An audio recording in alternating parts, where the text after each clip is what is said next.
Salut fidèles abonnés, merci de recevoir salutations agro-éco-responsable. La terre ne trompe pas, c'est vrai, on ne touche pas avec elle. Arrivez pas de plus de vous servir chez Agripreneur dans cette dernière vidéo où on va parler de la vente de la banane plantée, de ce que beaucoup ignorent concernant la vente de la banane plantée.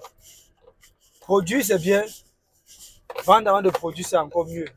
On ne produit pas pour le plaisir de la terre, mais on produit pour se faire de l'argent.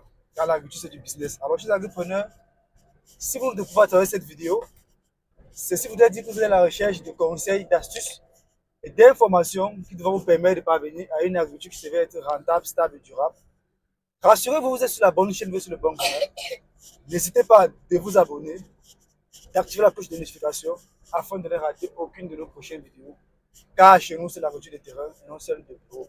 Alors, chez les agripreneurs, on va entrer dans le vif du sujet qui concerne la vente de la banane plantée. Alors, vous savez, chez les agripreneurs, lorsqu'on produit le plantain, il faut vendre.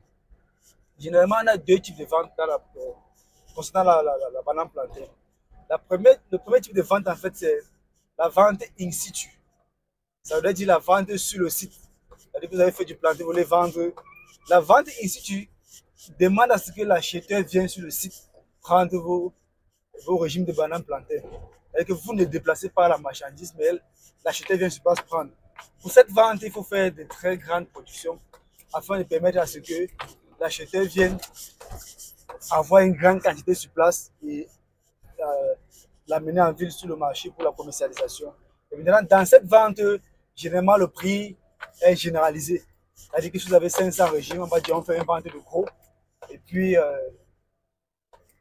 si c'est 1000 francs, 1500, 2000 régimes, on prend tout confondu. Généralement, on appelle ça vente bord champ.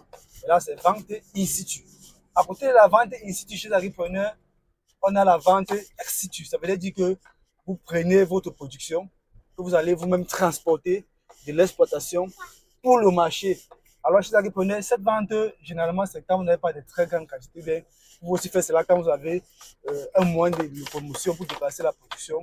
Et c'est là aussi, ce moyen de vente aussi est plus avantageux parce qu'en fait, ça vous permet de gagner beaucoup. Parce que quand vous arrivez sur le marché, ou si vous avez des acquéreurs sur le marché, vous vendez ça à une quantité plus conséquente et plus élevée. Donc, c'est très important. Chez les agripreneurs, donc, voilà les deux types de ventes que vous pouvez faire en ce qui concerne la vente de la banane plantée. Donc, la vente ex situ et la vente in situ. Maintenant, le choix de la vente va dépendre de votre position géographique, de votre surface culturelle, de l'accessibilité, de la disponibilité de moyens de transport. Donc, c'était juste pour partager ces informations avec vous parce qu'il y a eu des questions dans ce sens. Donc, je voulu répondre à ces questions de façon générale pour tout le monde. Donc, chers agripreneurs, je serai très bientôt pour un sujet encore plus intéressant et encore plus alléchant. Vive l'agriculture africaine, vive l'agroafricanisme. C'était comme ça pour vous, le Chantina Agrofricain. Comme toujours, pour vous servir avec beaucoup de plaisir et beaucoup de bonheur. À très bientôt. Bye bye.